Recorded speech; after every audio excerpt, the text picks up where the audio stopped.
Namo tassa bhagavato arahato samma sambuddhassa.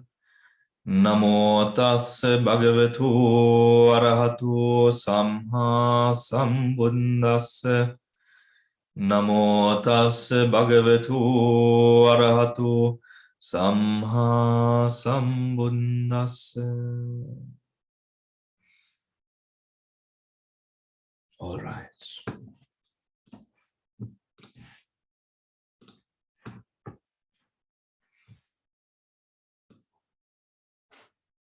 Let us turn to page number 310.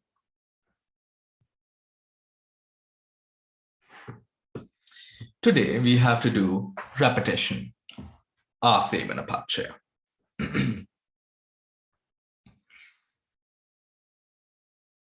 Right. The number of asevana pachaya, Devika has sent it to me very kindly, is, let us turn to page number 306, please. Up there. Here we go. Repetition. So repetition is something that we already know, and we've discussed this as well through the course that we understand through javanas, isn't it? Where the first javana is weak because there is no consciousness like the first javana before the first javana. The second javana is stronger than the first javana because the first javana, the first javana is followed by the second javana, right? So let us see. Repetition condition, asevana pachaya, is a condition where the conditioning mental state causes the conditioned states, mental phenomena similar to itself, to arise with increased power and efficiency after it has ceased. Just as a student, by repeated study, becomes more proficient in his lessons, so the conditioning states, by causing states similar to themselves to arise in succession, impart greater proficiency and strength to them, right? To them. We can also apply this to the cultivation and development of habits, both good and bad. The conditioning states in this relation are solely mundane, wholesome, unwholesome, and functional mental phenomena at any given moment in the javana process, except the last javana. Again, the conditioning states, let me highlight, I'm sorry. The conditioning states in this relation are solely mundane, wholesome, unwholesome, and functional mental phenomena at any given moment in the javana process except the last javana, insofar as is served as a condition for mental phenomena having the same karmic quality. Do you understand why the last javana is not taken in?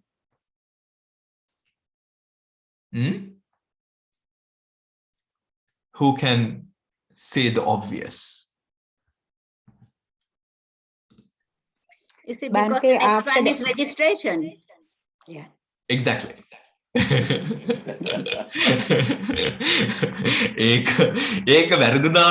would have gone into depression, I think. Right. Yes. Because it is followed by something or consciousness, a mental phenomena that is not like itself. Right? Okay. Thank you, Noeline, and thank you, Dil. Dil also came out with the same. Right. insofar as they serve as a condition for mental phenomena having the same karmic quality. Wholesome, unwholesome, or functional. In the following Javana moment. The latter are the conditioned states in this relation. The latter are the conditioned states in this relation. Although the four supramundane path chittas are wholesome javanas, although the four supramundane path chittas are wholesome javanas, they do not become the conditioning states of repetition condition because they are followed by fruition chittas, right? Because they are followed by fruition chittas. Which are resultants, and thus the repetition essential to this relation is lacking. And though fruition chittas can occur in succession in a Javana process, because they are resultants, they do not meet the full definition of the conditioning states in repetition condition. Right? Again, and though fruition chittas can occur in succession in a Javana process, because they are resultants, so wholesome, unwholesome, and functional. These are resultants, right? The asevana pacha consciousnesses or consciousnesses that fall into asevana pacha are wholesome, unwholesome, or functional, right? Meaning, why is that? Who can say why that is? Can you hear that? Did you hear that bike? Yes, you did. Was it loud? No. Okay. Right. So why is that? Who can say? Please. What's the question again, Bhante? Why is it that we don't take resultants?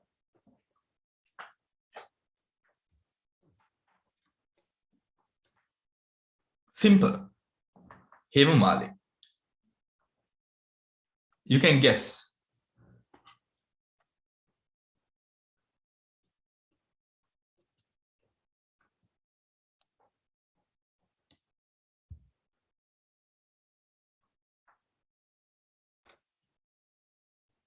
Damsir, do you know?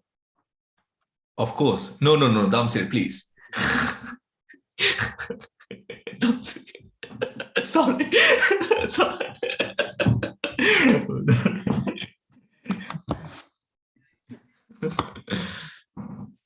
Because they don't cause similar states to arise in succession, unlike the others. Sorry, I missed that. Guessing because they don't cause similar states in succession arising one after another, like in mundane, wholesome and unwholesome. No.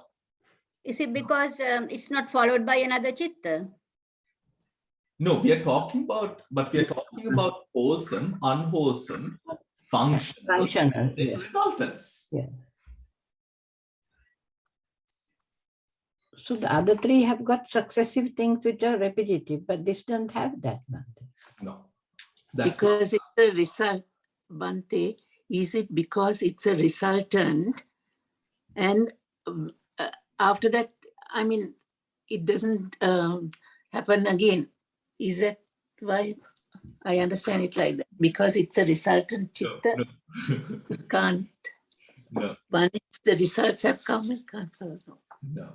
Sorry. No.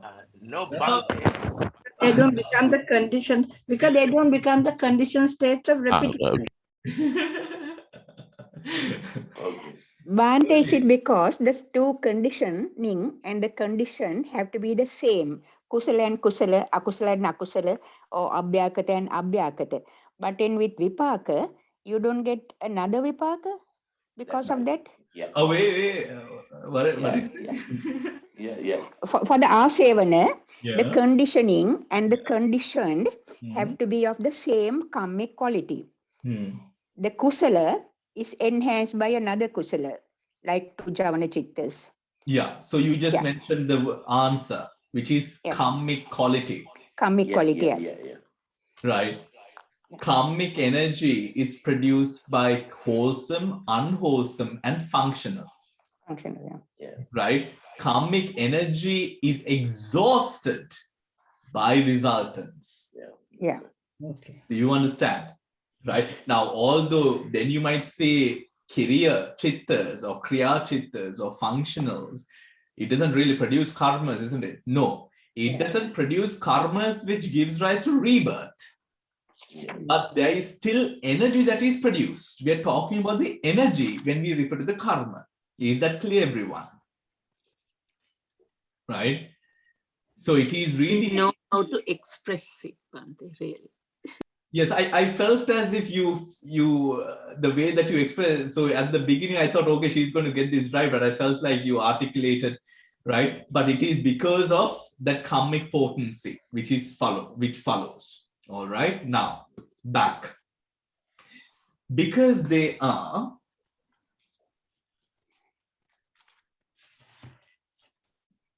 Okay. Because they are. Because they are resultants, they do not meet the full definition of the conditioning states in repetition condition that is understood. However, the triple-rooted sense sphere wholesome chittas, which immediately precede the path chittas, are conditioning states, and the latter are conditioned states in the repetition condition. In the repetition condition. Right? However, the triple-rooted sense sphere wholesome chittas, which immediately precede the path chittas, are conditioning state, and the latter are conditioned state in the repetition condition. Okay? In the repetition condition. Let us go down to the chart. Number 12. Repetition. Mundane javana chittas, excluding the last javana of the same kind, right? Excluding the last javana, because after the last javana, tadalambana arises, so it's not repetition, and their respective 52 chetasikas. And their respective 52 chetasikas. The conditioned state becomes the following 51 javanas. The following 51 javanas, excluding the first javana and the fruit javanas. And the fruit javanas, the pala chittas, excluding the first javana and the pala javanas.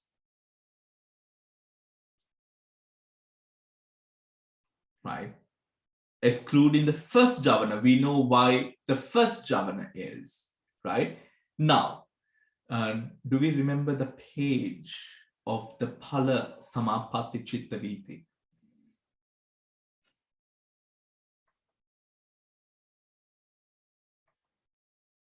Would it help to go back to the pala samapatti chitta viti?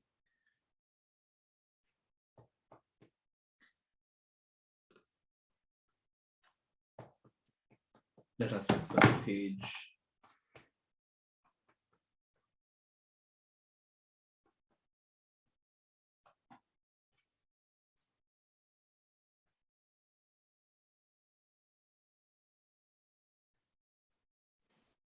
Bhante, is it 169? 169. Okay.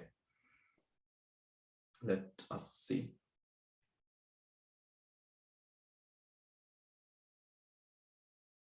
No.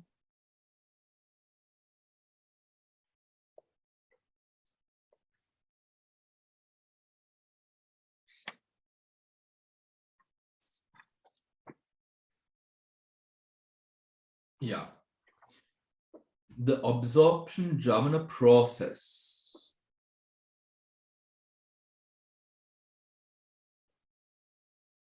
Yes, it is. Attainment of path and fruit. So 169, everyone. The fruit jhana. There is the manda, and then there is a tikkapanya, right? Or would you like me to share?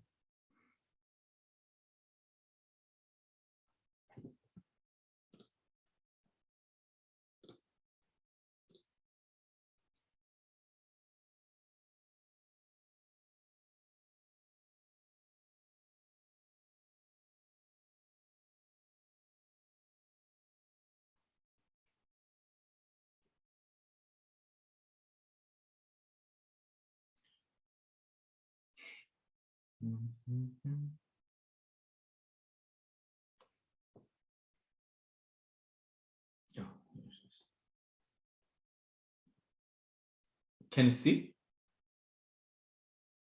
Everyone? Yeah. Now, can you see the second screen as well? This one? You can only see one? Only one, yeah? Okay. Now, we had in the average, we have the average and the keen intellect, right? Average and the keen intellect here. So what it says is the first jhana, obviously, because the first jhana and the fruit jhana, right? The fruit jhana, path and fruit, path and fruit. This is the fruit jhana, right? So all three here, although it is repeated, why it is not taken in is, now this is the average and then the keen, right? For the keen person here, why the average person has only 2 and the keen person has 3 is because the keen person can hold on to the fruition far longer, right? Just like, for example, the Buddha is a person who can understand the object with lesser VTs in comparison to a normal person, right? And all three, the 3 fruits here are all, because they are resultants, are not taken in. All 3 of them. Is that understood, everyone? Right? Now stop sharing. Oh, sorry. Stop. Right. Now,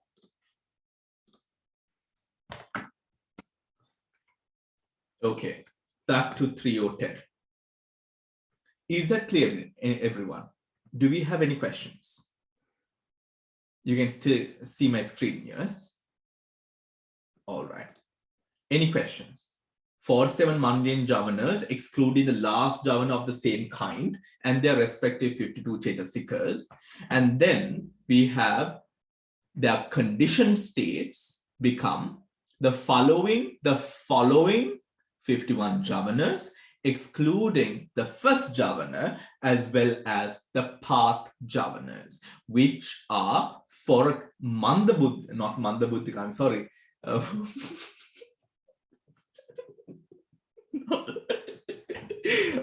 sorry. For a person of average intellect is the 2 fruition chittas, and for a person of keen intellect, the 3 fruition chittas, right? Which is in both cases jhavanas. Why jhavanas? Because of the repetition. Is that clear, everyone? Right? So the same thing goes. It is in the same way that anusayas are created, right? Where actions become habits and habits goes to form deeper sort of entrenched qualities of character and personality, right? In that same flow, we find when wholesome energy is continued, the power of the wholesome becomes more. Now, an example that I sort of, I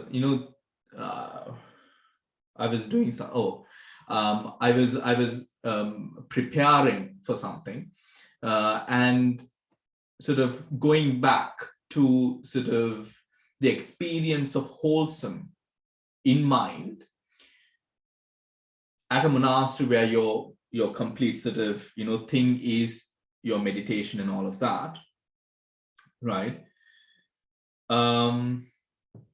You realize when you meditate, right? When you meditate, I was thinking about the mentality of kusala, right? When you meditate, the level, the standard of kusala that you see in your life becomes or is kind of lifted to a whole completely different level, in a way that you are no longer concerned, that would not be a very kusala spirited word. Your consideration of actions now happens at a different level to what happened before. Meaning, for example, living the mundane life, doing everything which is mundane, living in this world, you might sometimes have to push yourself to not sometimes lie, or to have awareness to not lie, for example, right? Now, as a meditator, when you're developing vipassana or samadhi or whatnot, right, when you're on the meditation path, that bit doesn't even arise in your mind. Because now the frequency of your mind operates at a completely entirely different level. Again, but we were all at one point at that level where we would be so nervous that we would break the precepts, or our wholesome charita would be sort of, stained by our actions. We were there. But it was because of that continuous progress of the wholesome that we arrived at a position where, so again, repetition condition. Is that clear? Yeah. Would you like to read Lady Seado's book, or can you do that? Can you do that in your own time? What would you like to do? I can read it if you would like me to. Yeah? Okay, we will read it. Oh. Where is this book? Oh, this is not giving access. Did you have the same problem? In my book, it's page 60, Bhante. Yeah, it's not about the book. It's about this. You can't take it. That we used earlier is not working. So let me try to sort of, oh, wait. I think I should have it in my computer.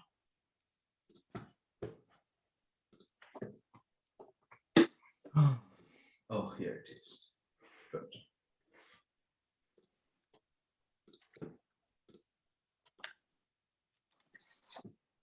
All right. 7, 12.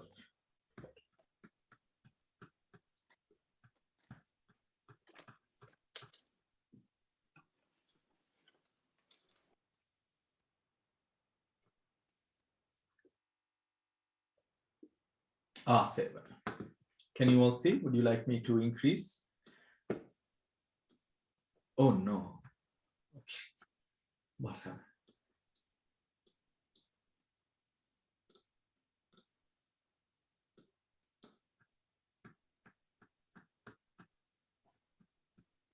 Sorry about this.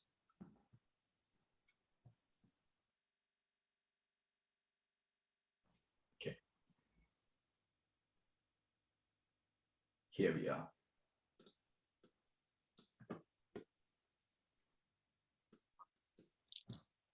The 47 kinds of mundane perceptions. Yes, Sujata, do you want to say something? No, okay. Sorry, not Sujata, Devika. All right, I've muted. The 47 kinds of mundane apperceptions comprising the 12 classes of immoral consciousness, the 17 mundane classes of moral consciousness, and 18 classes of inoperative consciousness obtained by excluding the 2 classes of consciousness called turning towards, avajjana, right? Avajjana,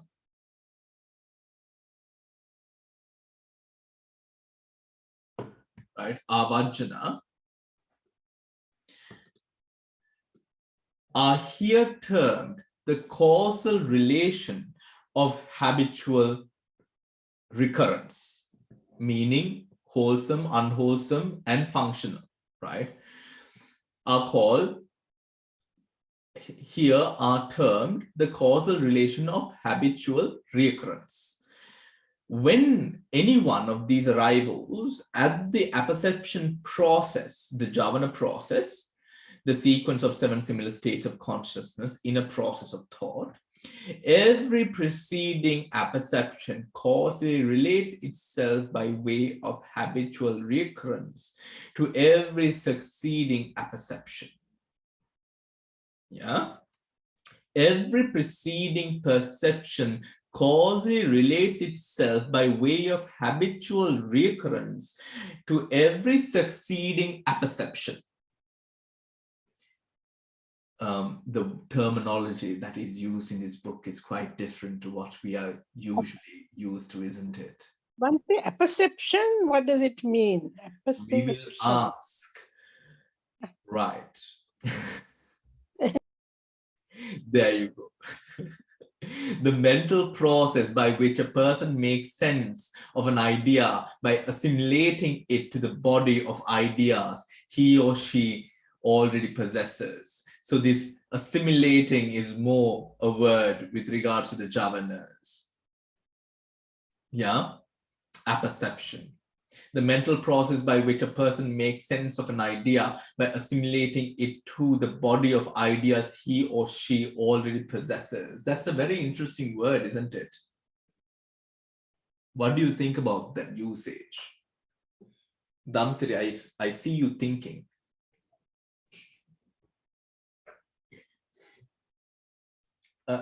Mata hand at Damsiri. We can't hear. It's same as Javana, but it gives more than what we understand by Javana. Because what he says is related to the body of, what is that? Body of ideas. Ideas. Yeah. That means body of ideas is sanya. Well, I would relate, because obviously that is what is that? Is that the Oxford Dictionary? Yeah. Okay. Right. Oh, it's from psychology. Okay. All right. I understand that. Yeah. It's not Buddhist definition. Yeah. No. No. Yeah. So I would relate the terminology of body of ideas to data, memory. Oh, sanya. Yeah, sanya. The sanya works with something that we know. No? Yeah, that's right. That data. Yes, the data. Yeah. Right? It's referring to the data that we know, like the color red. We've been taught that color is spelled like this, and we refer to it, but that color has nothing to do with RED. Yeah. That aspect of it. Yeah. Yeah.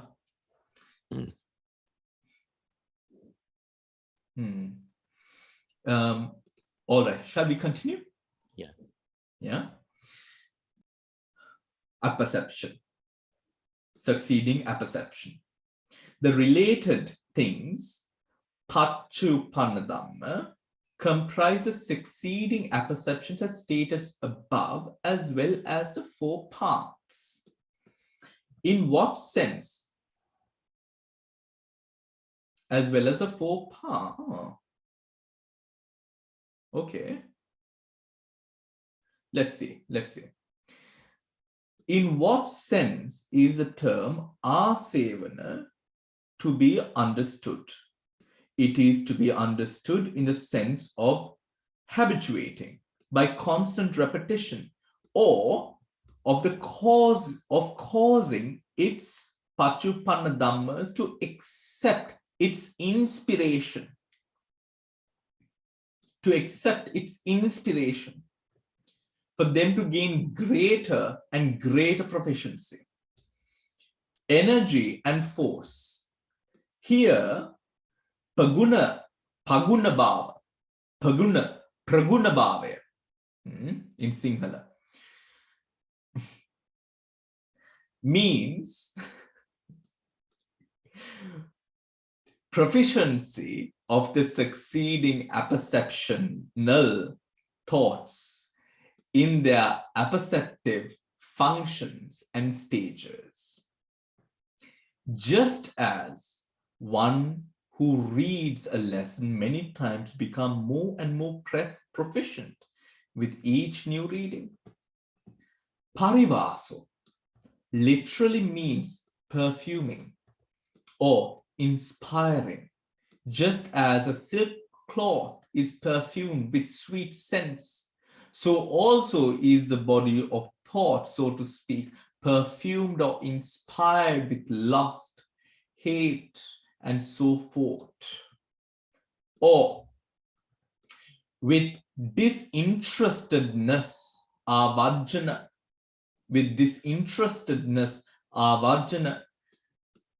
amity, and so on. Although the preceding apperception ceases, its apperceptional force does not cease. That is, its force pervades the succeeding thought. Therefore, every succeeding apperception on coming into existence becomes more vigorous on account of the former's habituation.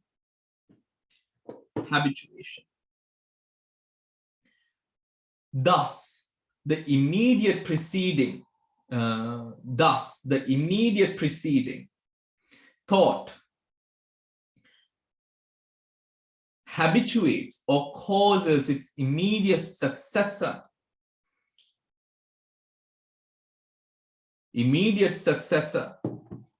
to accept its habituation.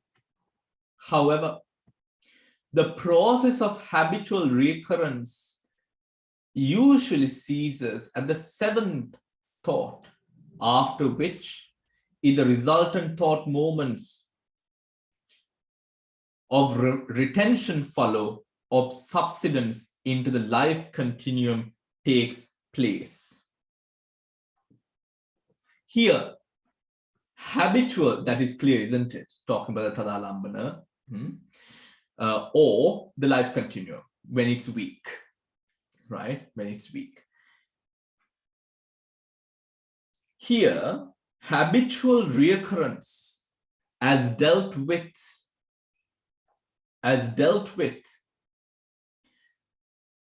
in the Suttanta ought to be mentioned also.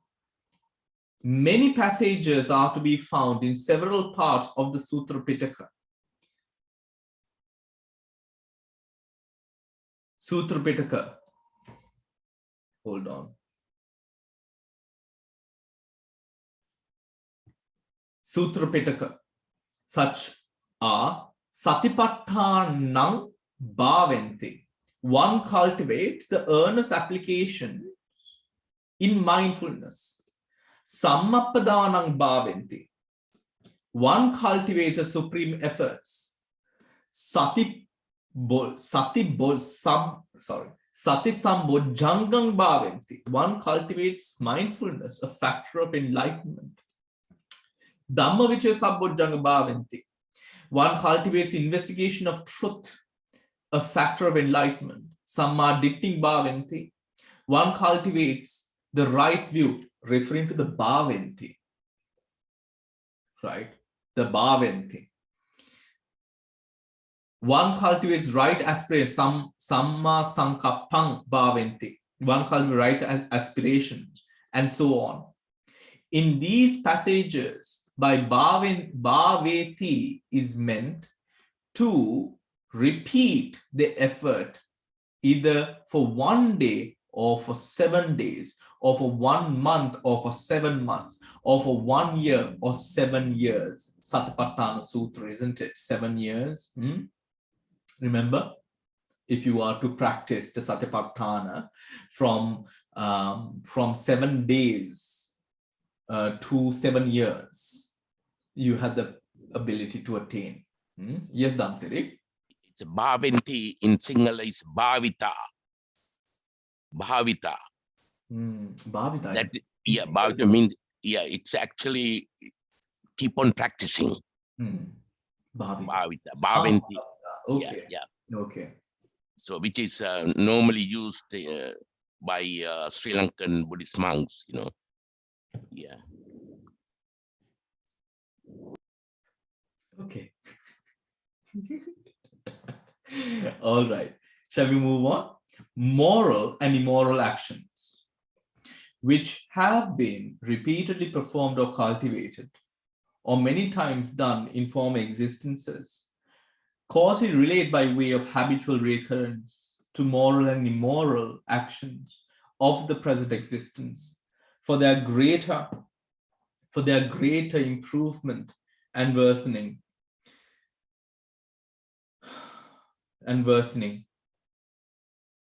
respectively, right? So what we refer to as, what I said earlier, the wholesome, the unwholesome, with even upekha, you practice upekha more and more, that is what you get. It cultivates. That all goes into asevana.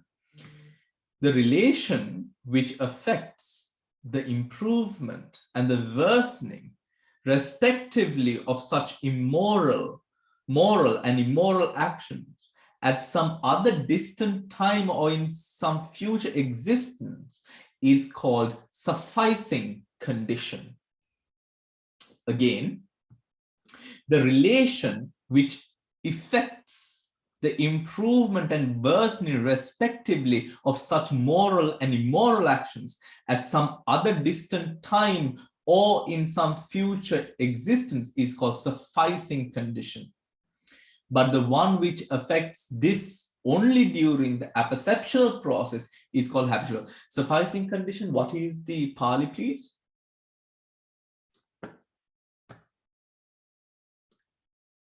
Dil, do you know?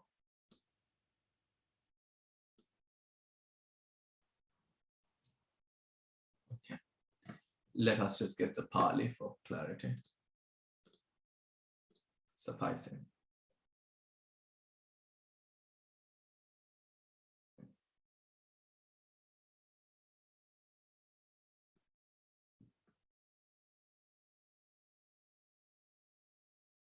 Sufficing.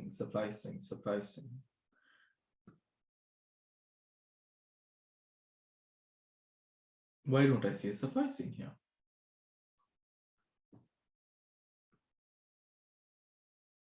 In a distant future. Okay. Different terminology. Okay, we'll find it. Sufficing condition.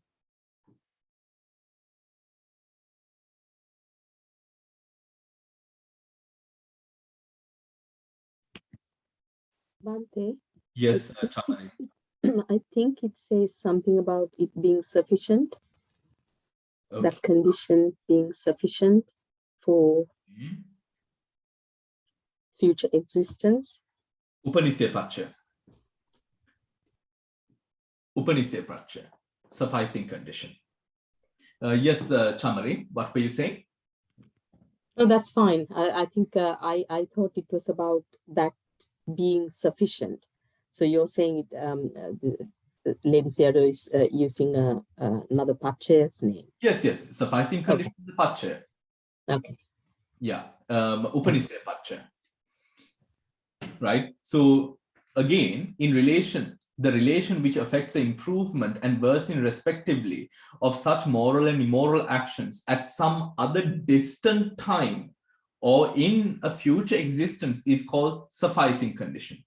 But the one which affects this only during the apperception process, only during the javana process, is called asevana pachaya, habitual recurrence. In this world, there are clearly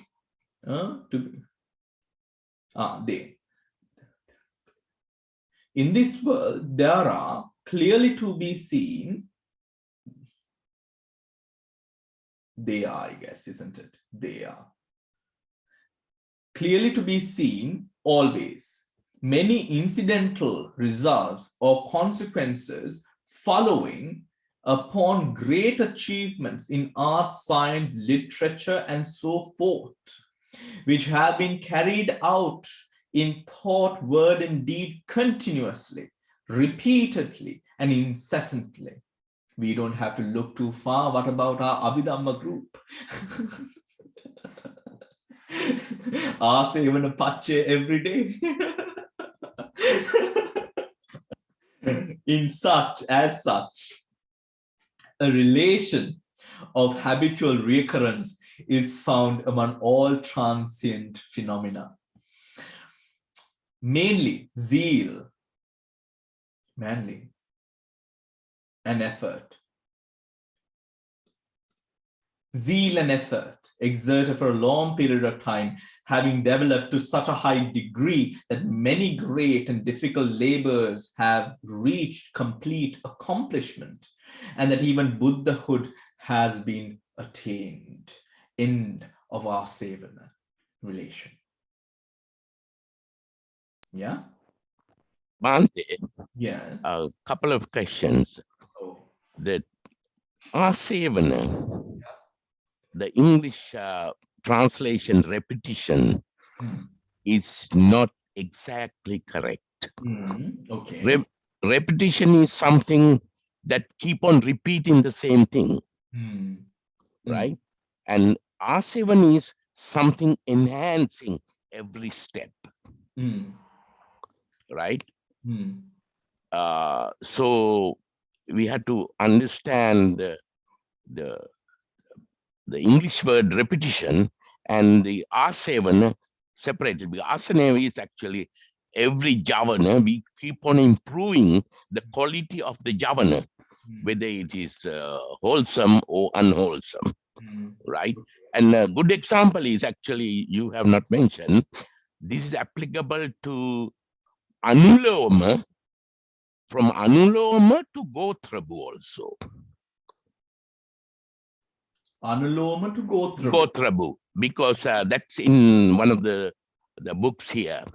And when you so anuloma,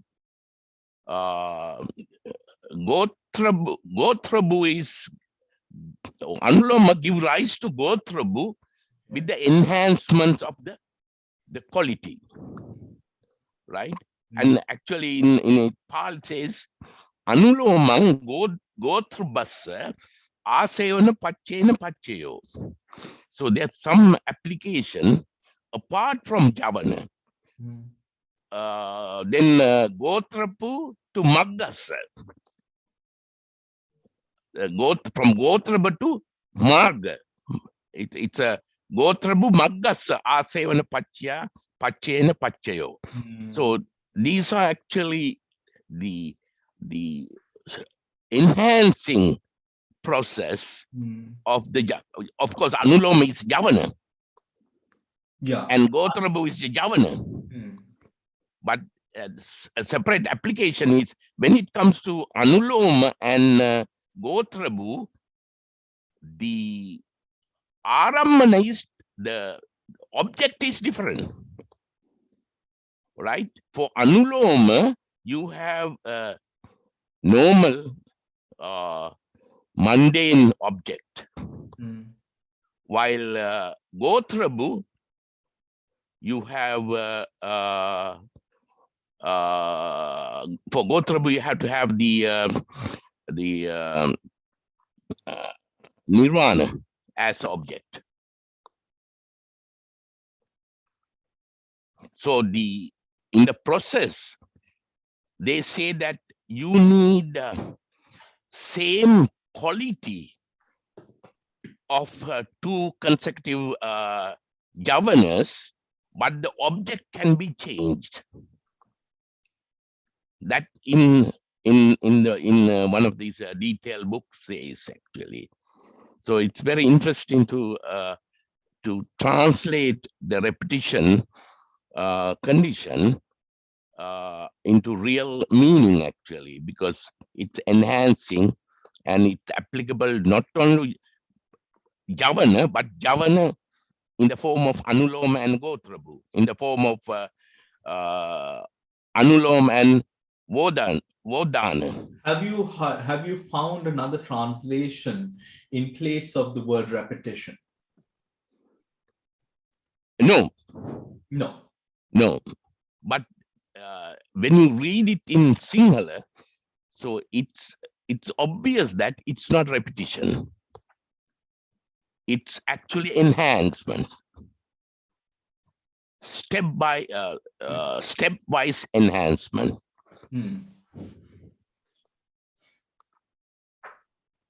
What do you think about that? Well, what I think is, when it comes to the flow of energy from consciousnesses, when it comes to the flow of energy of consciousness, and as we know, the flow of energy happens.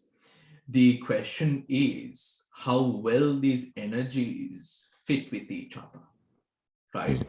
So when we talk about Asevana Pachya, or when we look at Asevana Pachya, and we have this word repetition which is used, it is, I guess, we could take it in two ways, which is essentially the word repetition and what is repeated. What is repeated is essentially the same type of consciousness that arises. Right, which allows then due process to be followed in terms of what happens when the same consciousness is followed, which is down to the nature of the consciousness.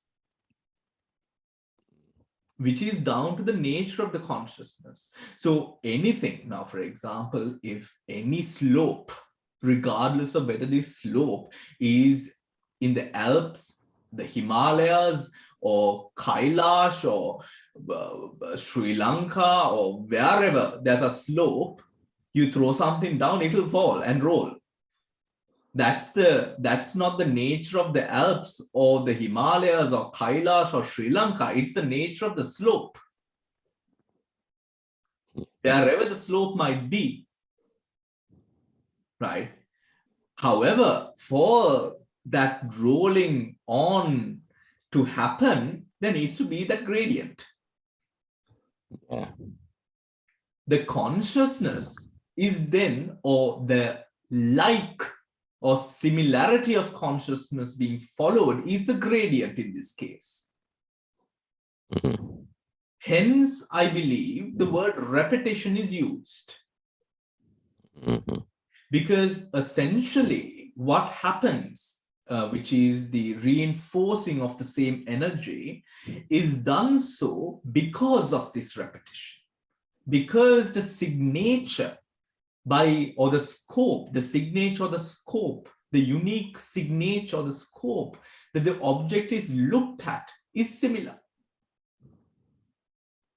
Right, is similar. For example, what we take through the Manodwara Vajana, or those processes even at the time of Bhavanga, what impinges the mind and brings the mind into a state of Bhavanga Chalana and then Pacheda is the same object. However, the object is not what creates this momentum. It is the similarity of the scope consciousness is applied by. That, I believe, is the reason for the usage of the word repetition.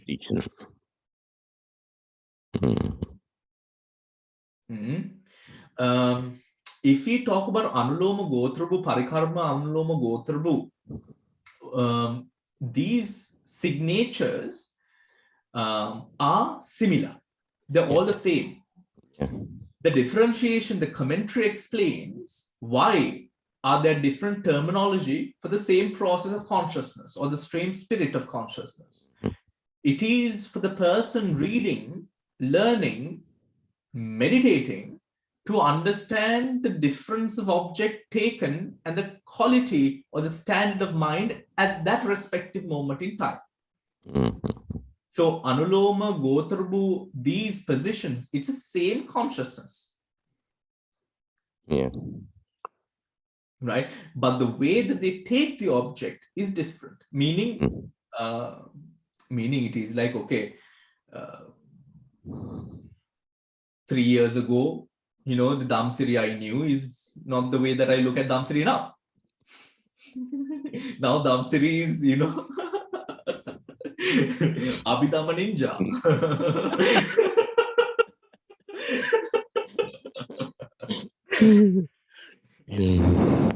I mean, it is basically the same thing, right? The same object, but the way that we sort of would, the frequency by which we would look at the object is different. Yeah. Right. Hence, we can speak about it through the scope of our sevana. Yeah. All right. Now the others don't get jealous that I called Dhamsiri Abhidhamma ninja, okay? It was just a joke.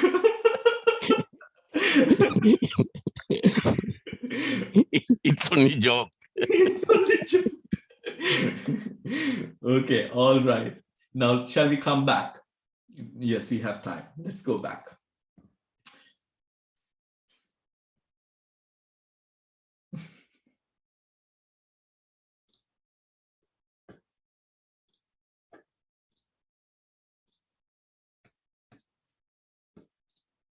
Sorry.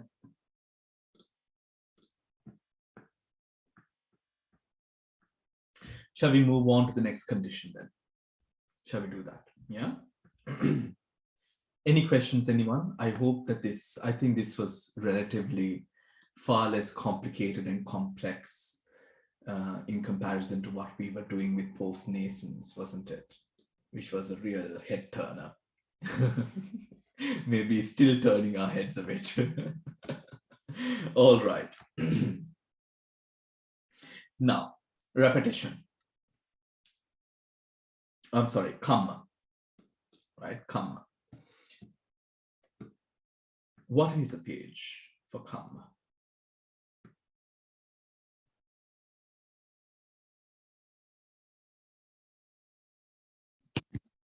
312, Bhante.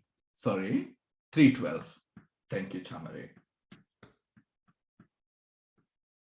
Here it is. Jhana kamma. All right. This condition is of two kinds. Connascent, one, connascent kamma condition, sahajata kamma paccaya, and asynchronous, am I pronouncing that right? Asynchronous kamma condition. Nana kanika kamma paccaya, nana kanika kamma paccaya. In one, which is referring to connascent sahajata kamma paccaya, in the connascent kamma condition, the conditioning states are the volitions in the 89 chittas. Again, in the connascent kamma condition, the conditioning states are the volitions, conditioning state are the volitions, chetana, in the 89 chittas. The conditioned states are the chitta and the chetasika associated with those volitions and the connascent material phenomena. And the connascent material phenomena. Volition here functions as a connascent karma condition by causing its concomitants to perform their respective tasks and by arousing the appropriate kinds of material phenomena simultaneously with its own arising. Simultaneously with its own arising. Again, volition here functions as a connascent karma condition by causing its concomitants to perform their respective tasks and by arousing the appropriate kind of material phenomena simultaneously with its own arising. Is that clear, everyone? Chetana, right? Is that clear, everyone? Does that require any explanation with regards to Chetana and the Sahajata Chetasikas that arise and their respective material phenomena? Okay. 2. Asynchronous karma condition. In the asynchronous karma condition, there is a temporal gap between the conditioning state and the conditioned state, right? The conditioning state in this relation is a past wholesome or an unwholesome volition. The conditioned states, the conditioned state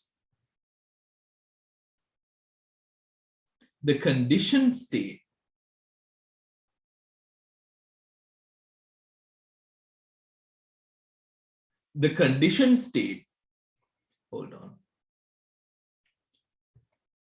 The conditioned states are the resultant chittas. They are chetasikas and the material phenomenon born of karma. Material phenomenon born of karma. Both at rebirth linking and in the course of existence. Both at rebirth linking and the course of existence. The conditioning force here is the ability of such volition to generate the appropriate resultant mental states and karma-born materiality. Again, the conditioning force here is the ability of such volition to generate the appropriate resultant mental states and karma-born materiality. This conditional relation also obtains between a path consciousness and its fruition. Right. Right. 12, 13. So connascent, meaning it arises right at that moment. Asynchronous, meaning it has a temporal gap between the arising of that consciousness, which is essentially that karma, and the resultant, which arises later on. Is that clear, everyone? Yeah? Okay. Sahajata, Kamapacha, conditioning state, volition in 89 chittas. Volition in 89 chittas. If you just say volition, it would be wrong, okay? You must say volition in 89 chittas. And the conditioned state become all those phenomena that arise based on that volition, excluding that volition itself, and the karma-born matter. So it's connascent matter. 89 chittas, 51 chetasikas, minus the volition, right? Because that is what the conditioning state is, and it's connascent matter. Asynchronous. 33 past wholesome past wholesome and unwholesome volitions. Past wholesome and unwholesome volitions.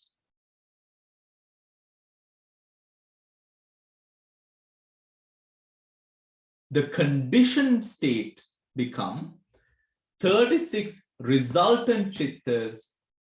There are 38 chetasikas, karma-born matter. Karma-born matter. Now, let's go to latest Yado.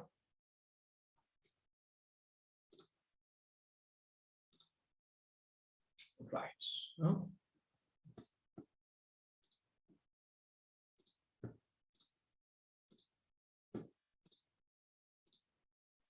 Bhante?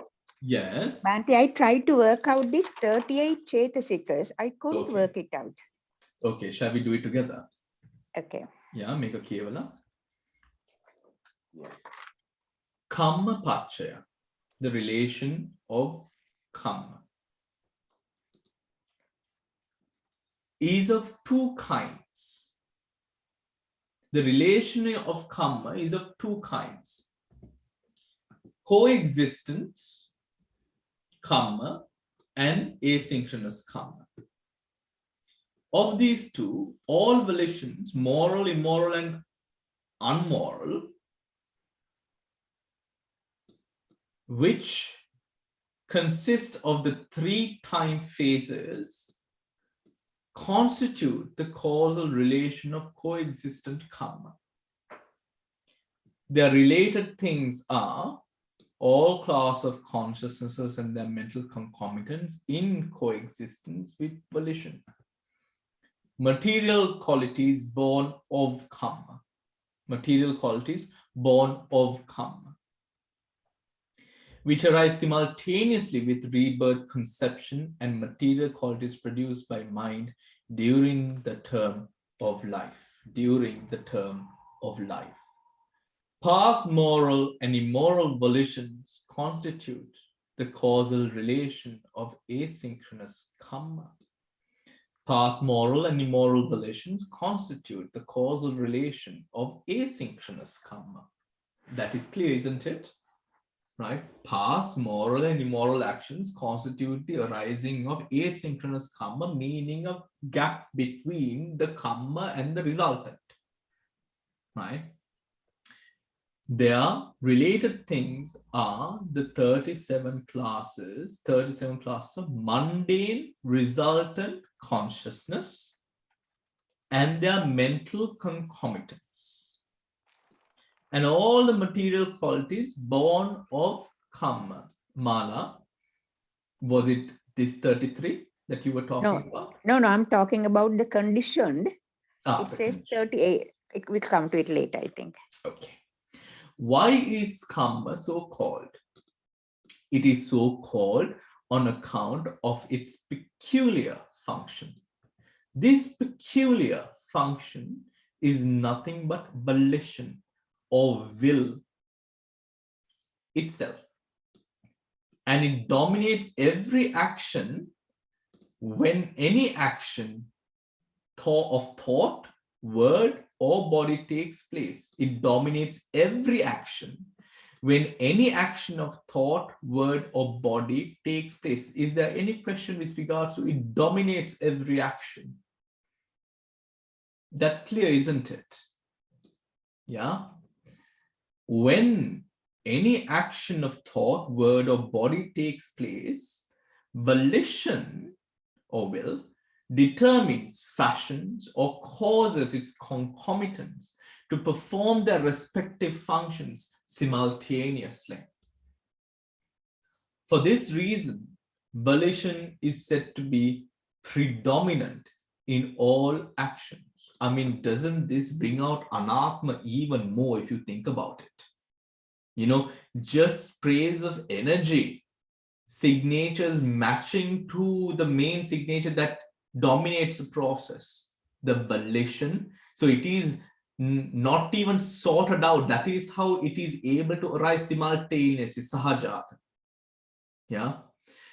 For this reason, volition is said to be predominant in all actions. Thus, karma is so called on account of its peculiar function. Or, to define it in another way, karma is that by which creatures do what they do then. Or, to define it in another way, karma is that by which creatures do or act. What do they do then? They do physical work, vocal work, and mental work. Here, by physical work is meant standing, sitting, and so forth, stepping forward and backward, and so forth, and even the opening and shutting of the eyelids. Vocal work means producing vocal sounds. Mental work means thinking wisely or badly, and in short, the functions of seeing, hearing, and so forth with the five senses. Thus, all the actions of beings are determined by this volition. Therefore, it is called karma. Right? Therefore, it is so essentially going back to the way the word karma itself, or the meaning of the word karma, kriya, kruti, right? Action. Sahajata is that which comes into being simultaneously with its related things. Sahajata karma is a coexistent thing as well as a karma. Sahajata karma pachaya is a causal relation standing to its effects by way of coexistent karma. Right? Again, Sahajata pachaya karma is a causal relation standing by way of coexistent karma. Nana kanika. Nana kanika. Various moments, right?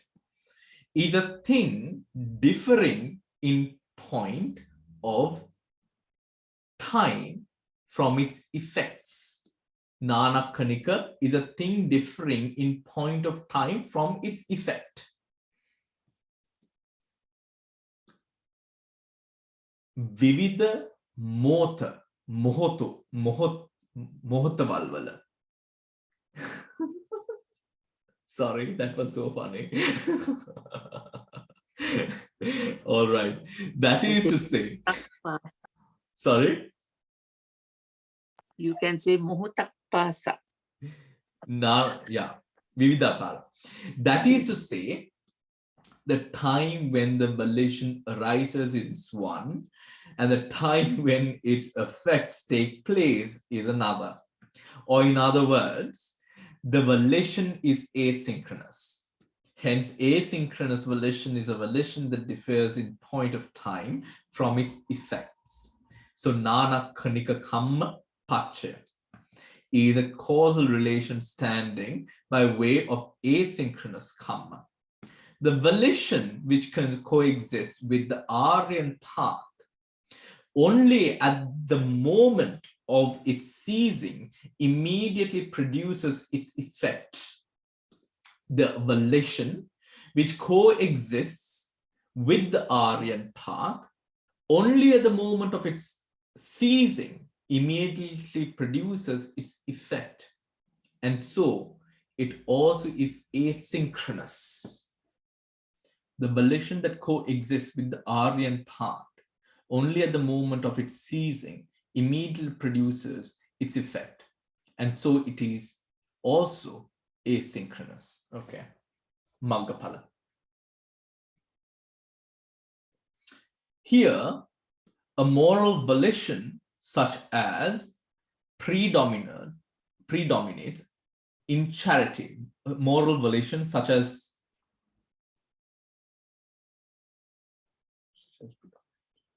in charity, for instance, is causally related to its coexistent mind and mental qualities together with the material qualities produced by the same mind. By way of coexistent karma, it is also causally related by way of asynchronous karma to the resultant aggregates of mind and material qualities born of that karma. Mind and material qualities born of that karma, which will be brought into existence at a distant period in the future, meaning talking about, for example, the ahetuka chittas, right? Where we perform a karma, the karma might have a dominant karma, but with the dominant karma also you have these ancillary weaker karmas, which are ahetuka karmas. The ahetuka karmas support the aggregates to the resultants of the aggregates of mind and the material qualities born of that karma, right? Material qualities born of that karma, which will be brought into existence at a distant period in time. Thus, a volition and even the main karmas, which can give result in a period in the distant future, right? Even if your bhava is long, for example, what happened with the Venerable Mahamoggallana, right? And these stories, and most of these stories that we hear with the Tripitaka, where people from hell, from the hellish realms come into the human realms, are positions where distant karmas have given result, because usually people do not come in back into the human realm from the hellish realms, right? Because there is no sort of supportive aggregate in the hellish realms to prompt the arising of beings within the human realm.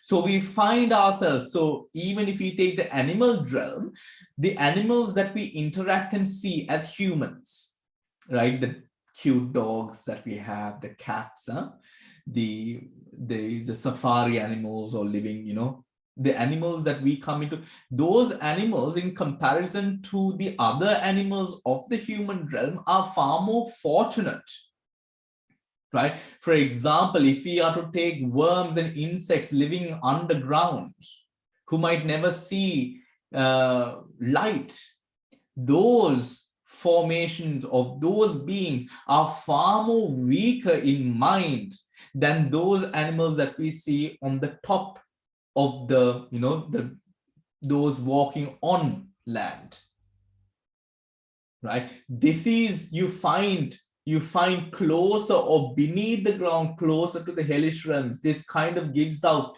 a sense of that direction that they're coming from, in a way,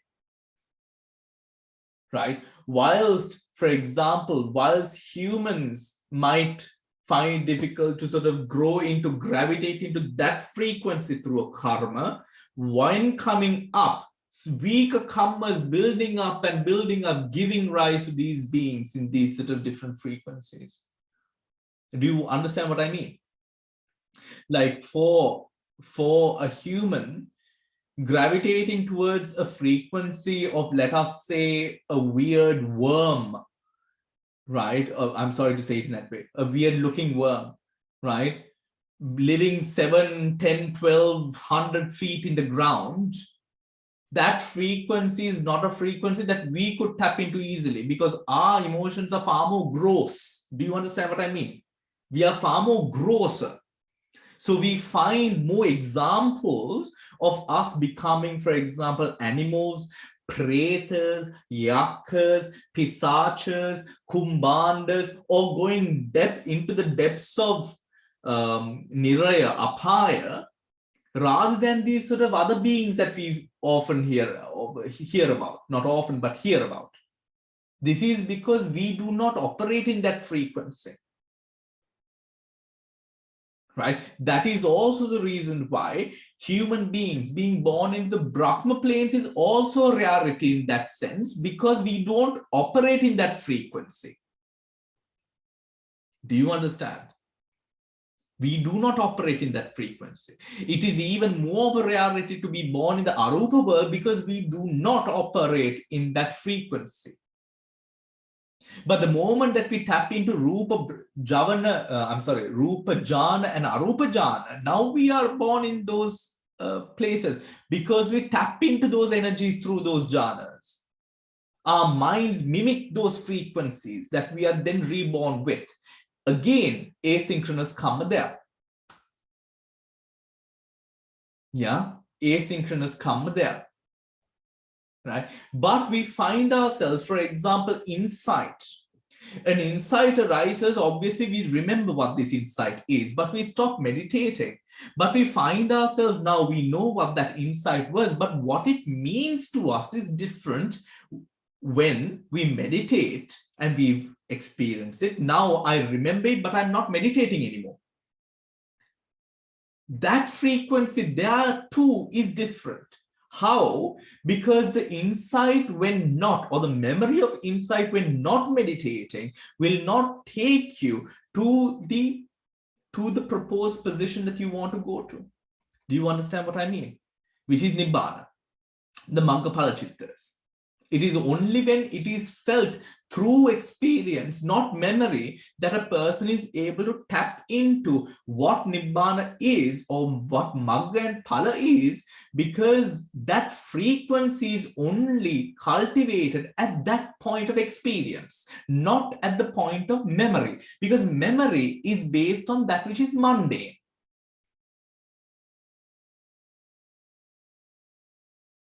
Right? So even to a person who is Sotapanna, who has attained to a level of stream entryship, we find that the driving motions within that person is the feel of Nibbana more than anything else. The feel of Nibbana. The feel of Nibbana is what then directs the person within the 7 lifetimes to attain to the higher state. The feel of it, the resonance, the call of the spirit, if we might put it in that manner, right? Which is again asynchronous. Okay.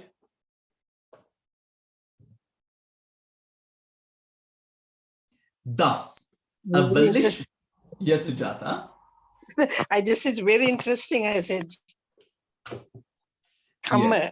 that experience of karma. That's lovely listening. You're welcome. All right. Thus, abolition.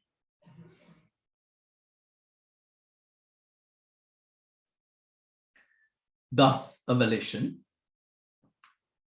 which is transmuted into a course of action, entailing moral and immoral consequences, is causally related to its related things by way of 2 such different relations at 2 different times. At 2 different times.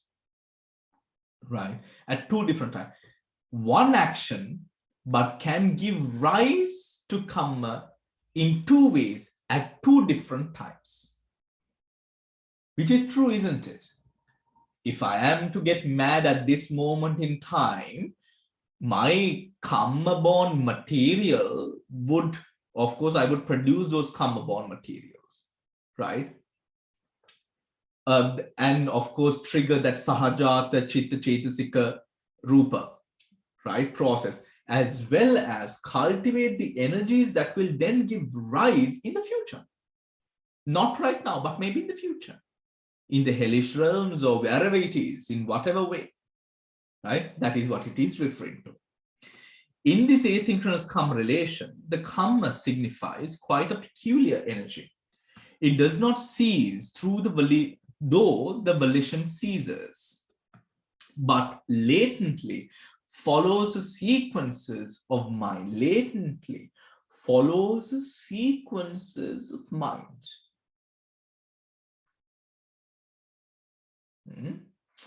I understand this in this manner. Please let me know what you think as well.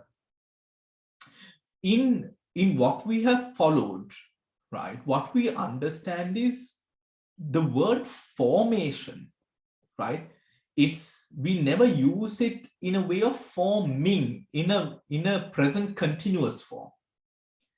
It's a formation. How has the formation come to be? We call it the chitta niyama, right? Now, the unique signature which is left by a process of cognition, the image of mind at a specific respective moment in time, is a process that is unique. When this process is matched tomorrow, day after tomorrow, or 100 lifetimes in the future, or 1,000 or 1,000,000 lifetimes in the future, when that specific signature is matched, that signature allows for those similar respective energies to connect. This is explained in the sutra where the Buddha relates the reason why all Buddhas attain enlightenment in the morning, because the Buddhas practiced in the morning as bodhisattvas. I can't remember the sutra, but I've told this before, right? the causal relation there, right? The causal relation. Hence, one fine moment in time, unifying all of those energies at that last lifetime as a bodhisattva, the bodhisattva attains enlightenment, unifying all of those energies, coming to support the virya and all the other aspects of the bodhisparshika dharmas, unifying those energies. That is, I believe, the signature that we create. I'm sorry, not create. The signature that is present. Oh, sorry. The signature that is present. Do you understand what I mean? If we are to take a picture at this moment in time, think about the compilation of pixels in that picture. That is unique. We might never, ever have the same formation of pixels because our movements, our skin, our age, the way that we appear, all of this might be different. The time of day, the sunlight, the moonlight, whatever it is. Do you understand? Right? Now, when it comes to certain moments, in our life, every moment, this moment resonates because we have uncountable number of lifetimes and energies in samsara. Every moment relates to a specific chain of energies with that moment, thus gaining some sort of momentum to further dig ourselves into self, which we have done and continue to do. How do we understand that? We understand that by the Vishuddhimagga's explanation of the cultivation of samatha. The being has never practiced kasina, but just by seeing a nimitta of it, one lifetime, it now correlates all the past experiences into this pool of water or earth or whatever it is that you're seeing. Now bring out the samadhi that you've cultivated before. But that happens at a moment. It is not just about the pool of water or the earth that you're seeing or the fire or the wind. We see these things every single day of our life, but it has to resonate with a particular quality and state of mind which is or taps into or is similar to that frequency of practice that we've had in the past. That is how I've understood it. Because as we know, this formation is not formed by mind, because that would be Atma, isn't it? If it is formed by mind, it would be Atma. We find even the distinct, what it says here, volition, and with volition, now, do we know anything else? Like even with time, we would assume that one thing arises first and the other things follow, isn't it? But the thing is, that is not the case.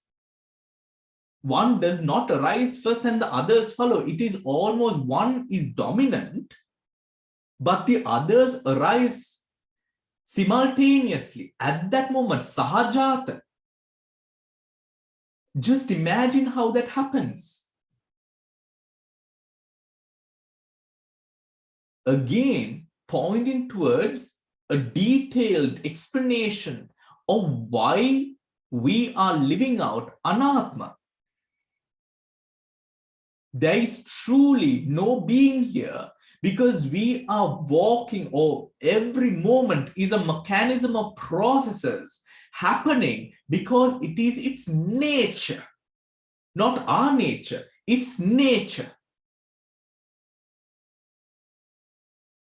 A unique signature of events arising and passing away, arising and passing away, cause and effect, cause and effect, cause and effect. And these signatures pull energies. It is as if it is very similar to the question of, the people that we have around ourselves. The people that we often have around ourselves are people that sort of reflect our own mind and our own natures and our own habits, isn't it? We find this. No one can say this is not true, right? That is a chain reaction of energies that we find collating together, coming together at every moment. And I feel like this is how we could sort of define that moment.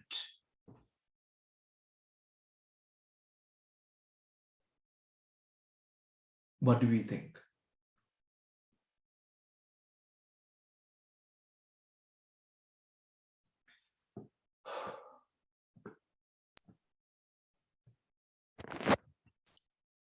We see this process going through, but we are just bystanders. We are just watching, and we have no control of it, because all these processes and conditions are intrinsic, their own. Yeah, their own. Yeah. Yeah, their own. Yeah. Absolutely. And maybe it is not in the control, but realizing that one, it cannot be controlled. Two, it's okay that it can't be controlled. And three, the fact that because there is no control, I mean, that is the way that we sort of speak about Atma, isn't it? Because we can't control it, there is anatma, which actually makes sense, but then did it really make sense? Right? But we find ourselves as we go deeper into it, it now does make sense, but there is a whole lot of experience and data and a lot of Dhamma, which now sort of defines that sentence to us, isn't it? Because what we've heard, I mean, I remember what I heard is simply, because you can't control mind and matter, it is anatma, which is okay, I get it. If it's yours, you must be able to control it. But then again, not really also. We are not like control freaks all the time who are trying to control everything, but still in essence, yeah, so it's always has that sort of yes and no kind of thing. But you realize now what it means to a certain deeper aspect of it, isn't it? As we go into it. Now, I won't say, this is it, but as we proceed, we will go deeper. My gosh. Any comments or anything? Okay. Oh, it's 8:34. Okay, so we have a little bit left. Shall we read this and finish? Yeah. In this asynchronous karma relation, the karma signifies quite a peculiar energy. It does not cease, though the volition ceases, but latently follows the sequences of mind. Latently follows the sequences of mind. The sequences of mind, which is that kind of that. It talks about that sort of signature, isn't it? The sequences of mind.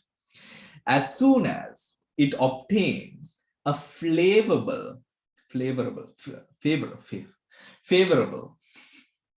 opportunity, it takes effect immediately after the dying thought has ceased, by transmuting itself into the form of an individual in the immediately following existence.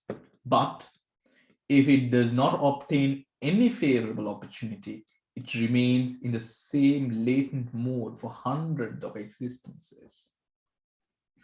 If it obtains a favorable opportunity, then what is called sublime karma takes effect upon the next existence in the Brahmaloka, by transmuting itself into the form of a Brahmadeva. And it is so matured that it exhausts itself at the end of this second existence and does not go any further. Right? It's talking about those sort of rising of the Kamapala and those resilient qualities that we spoke, the frequencies that we spoke of earlier. Yeah. All right, everyone.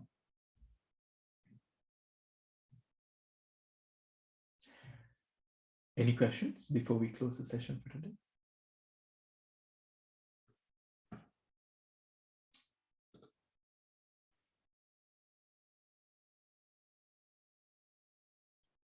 All right.